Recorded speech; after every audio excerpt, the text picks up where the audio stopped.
چند سوال آپ کے ضمیر سے۔ کیا پی ایم ایل این ہی وہ واحد سیاسی جماعت نہیں ہے جس نے 2008 کے الیکشن کے بعد گورنمنٹ بنانے سے پہلے اپنے منتخب شدہ پارلیمنٹیرین سے عدلیہ کی بحالی کے حوالے سے کسی بھی قسم کا سمجھوتا نہ کرنے کا حلف لیا تھا؟ کیا پی ایم ایل این وہ واحد سیاسی جماعت نہیں ہے جس نے پاکستان پیپلز پارٹی کے ساتھ عدلیہ کو 30 دن کے اندر بحال کرنے کے لیے بھور بن میں مری ڈکلیریشن پر دستخط کیے تھے، اور پھر جب زرداری نے معاہدہ مری کی یہ کہتے ہوئے خلاف ورزی کی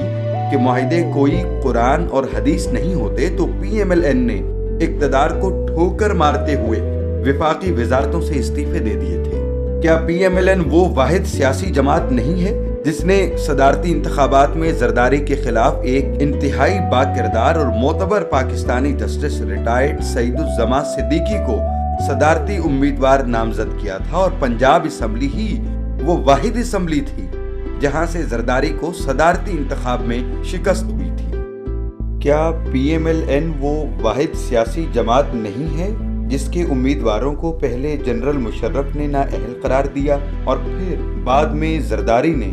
ڈوگر کورٹس کے ذریعے محمد شہباز شریف کو نااہل قرار دلوایا تھا، اور پنجاب میں گورنر راج لگا کر جمہوریت پر شب خون مارا؟ ان سب سازشوں کے باوجود کیا میاں نواز شریف ہی وہ واحد قائد نہیں تھے کہ جنہوں نے اپنی حکومت کی پرواہ نہ کرتے ہوئے خالصتاً عدلیہ بحالی کے لیے لانگ مارچ کیا تھا اور عوام کے ٹھاٹھے مارتے سمندر کی قیادت کرتے ہوئے عوام کو ڈوگر کورٹ سے نجات دلوائی تھی؟ کیا پی ایم ایل این وہ واحد سیاسی جماعت نہیں کہ جس کے قائد محمد شہباز شریف نے سب سے پہلے بدنام زمانہ این آر او کی مخالفت کی تھی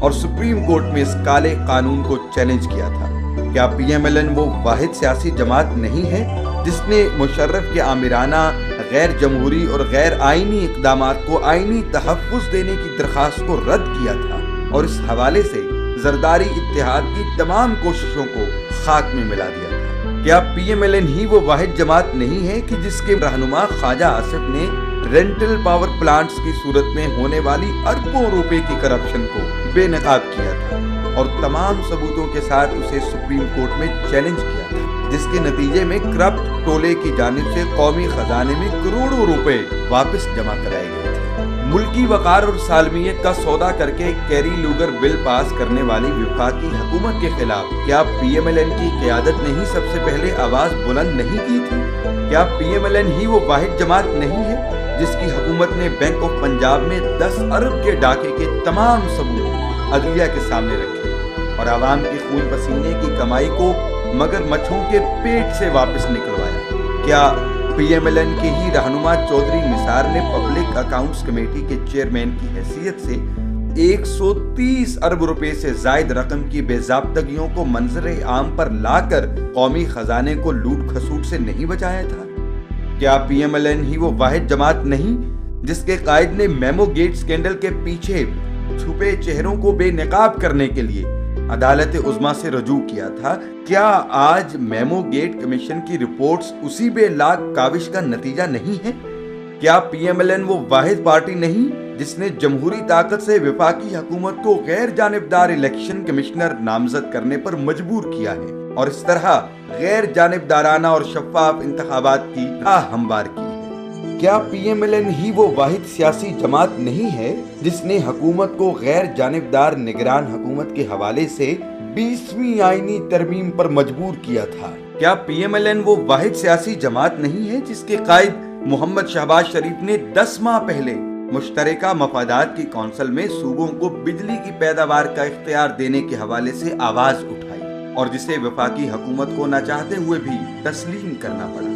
کیا پی ایم ایل این وہ واحد سیاسی جماعت نہیں ہے جس نے آزاد عدلیہ کے فیصلوں کی توقیر اور عدلیہ کے خلاف ہونے والی ہر سازش کو بے نقاب کرتے ہوئے آئین کی بالادستی کا ساتھ دیا؟ کیا پی ایم ایل این ہی وہ واحد سیاسی جماعت نہیں جو بدترین لوڈ شیڈنگ کے خلاف عوامی امنگوں کی ترجمانی کر رہی ہے اور عوام کو متحرک کر کے وفاقی حکومت کی نااہلی کو بے نقاب کر رہی ہے؟ ذرا سوچیے، اگر پی ایم ایل این کی قیادت 12ویں سیاسی کھلاڑی کی طرح 2008 کے الیکشن کا بائیکاٹ کر دیتی تو آج پاکستان میں ڈوگر کورٹس چل رہی ہوتی۔ NRO کو آئینی تحفظ حاصل ہو، مشرف کے تمام آمرانہ اقدامات آئین پاکستان کا حصہ ہو، چند ارب ڈالر کی امریکی امداد پاکستانی سالمیت کا مذاق اڑا رہی ہو، رینٹل پاور سمیت ہر ادارے میں لوٹ کھسوٹ کا بازار بے نقاب نہ ہوتا، اور زرداری کی وفادار نگران حکومت آئندہ الیکشن میں دھاندلی کے لیے بالکل تیار ہوتی۔ اگر اس سارے گھناؤنے کھیل سے ملک و قوم کو نجات دلانا حقیقی اپوزیشن نہیں تو کیا ہے؟ فیصلہ آپ کا۔